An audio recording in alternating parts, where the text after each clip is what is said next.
ವಾಲ್ಮೀಕಿ ನಿಗಮ ಮಂಡಳಿ ಅಧ್ಯಕ್ಷರ ಸಾವು ಪ್ರಕರಣ, ಚಂದ್ರಶೇಖರ್ ಸಾವಿನ ಪ್ರಕರಣದಲ್ಲಿ ದಿನಕ್ಕೊಂದು ಟ್ವಿಸ್ಟ್ ಬರ್ತಾ ಇದೆ.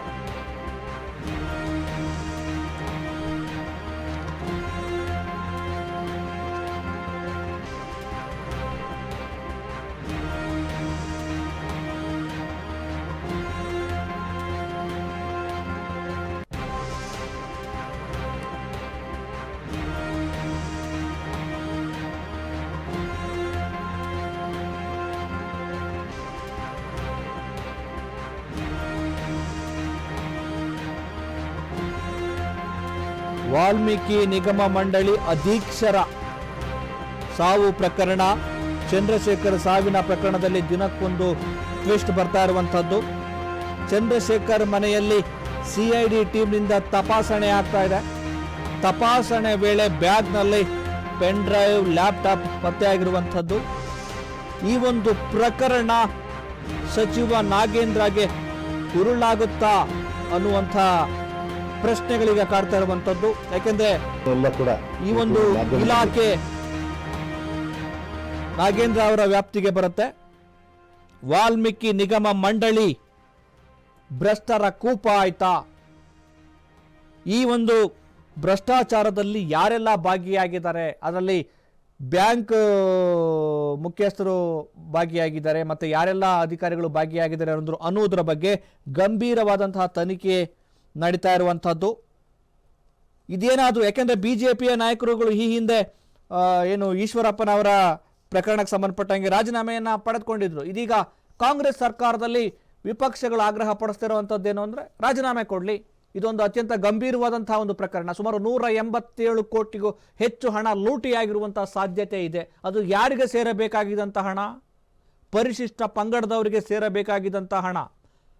ಇವರು ಬೇರೆ ಯಾವುದೋ ಒಂದು ನೆಪವನ್ನು ಒಡ್ಡಿ ಏನು ಇಲಾಖೆಗೆ, ನಿಗಮಕ್ಕೆ ಸಂಬಂಧಪಟ್ಟ ಹಣವನ್ನು ಬ್ಯಾಂಕ್ನಿಂದ ಬೇರೆ ಒಂದು ಬ್ಯಾಂಕಿಗೆ ವರ್ಗಾವಣೆ ಮಾಡಿ ಬೇರೆ ಒಂದು ಉದ್ದೇಶಕ್ಕೋಸ್ಕರ ಅದನ್ನು ದುರುಪಯೋಗ ಪಡಿಸ್ಕೊಂಡು ಲೂಟಿ ಮಾಡ್ತಾರೆ ಅನ್ನುವಂಥ ಆರೋಪ ಈ ಒಂದು ಪ್ರಕರಣದಿಂದ ಈಗ ಕೇಳಿ ಬರ್ತಿರುವಂಥದ್ದು. ಈ ಒಂದು ಪ್ರಕರಣ ಸಚಿವರ ತಲೆದಂಡಕ್ಕೆ ಉರುಳಾಗಬೇಕು ಅಂಥೇಳಿ, ಸಚಿವರ ತಲೆದಂಡ ಆಗಬೇಕು, ರಾಜೀನಾಮೆ ಕೊಡಬೇಕು ಅಂತೇಳಿ ವಿಪಕ್ಷಗಳು ಸರ್ಕಾರಕ್ಕೆ ಆಗ್ರಹ ಪಡಿಸ್ತಾ ಇದ್ದಾವೆ.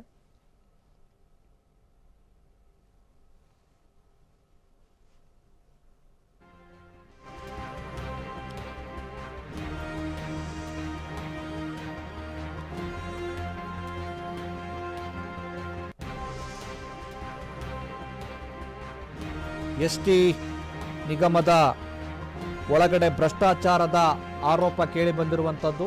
ಈ ಭ್ರಷ್ಟಾಚಾರಕ್ಕೆ ಒಬ್ಬ ಪ್ರಾಮಾಣಿಕ ಅಧಿಕಾರಿ ಬಲಿಯಾಗಿದ್ದಾರೆ.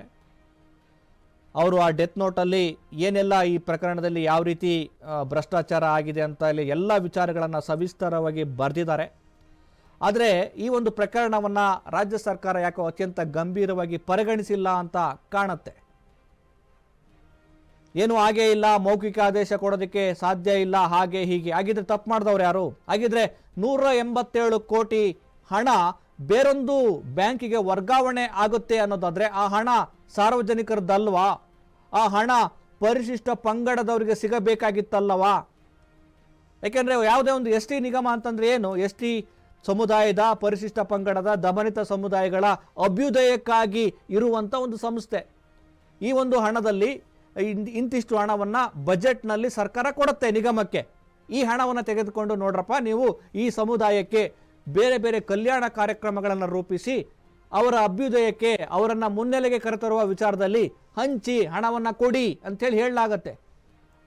ಈ ರೀತಿ ಭ್ರಷ್ಟಾಚಾರ ಆದರೆ, ಈ ರೀತಿ ಭ್ರಷ್ಟ ಅಧಿಕಾರಿಗಳು ತುಂಬಿಕೊಂಡ್ರೆ ಏನು ಪರಿಶಿಷ್ಟ ಪಂಗಡದವರ ಅಭಿವೃದ್ಧಿನೂ ಆಗಲ್ಲ, ತಳ ಸಮುದಾಯದ ಅಭಿವೃದ್ಧಿ ಕೂಡ ಆಗೋದಿಲ್ಲ.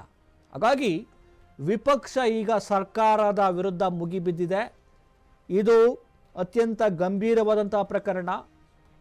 ಪರಿಶಿಷ್ಟ ಪಂಗಡದವರಿಗೆ ಸಿಗಬೇಕಾಗಿದ್ದಂಥ ಹಣವನ್ನೂ ಲೂಟಿ ಮಾಡ್ತಾರೆ ಅಂತಂದರೆ ಭ್ರಷ್ಟಾಚಾರದ ಹಪಾಹಪಿ ಎಷ್ಟರ ಮಟ್ಟಿಗೆ ಇದೆ ಸರ್ಕಾರಕ್ಕೆ ಅಂಥೇಳಿ ವಿಪಕ್ಷ ನಾಯಕರು ಸರ್ಕಾರದ ವಿರುದ್ಧ ಕೆಂಡಾಮಂಡಲಾಗಿರುವಂಥದ್ದು.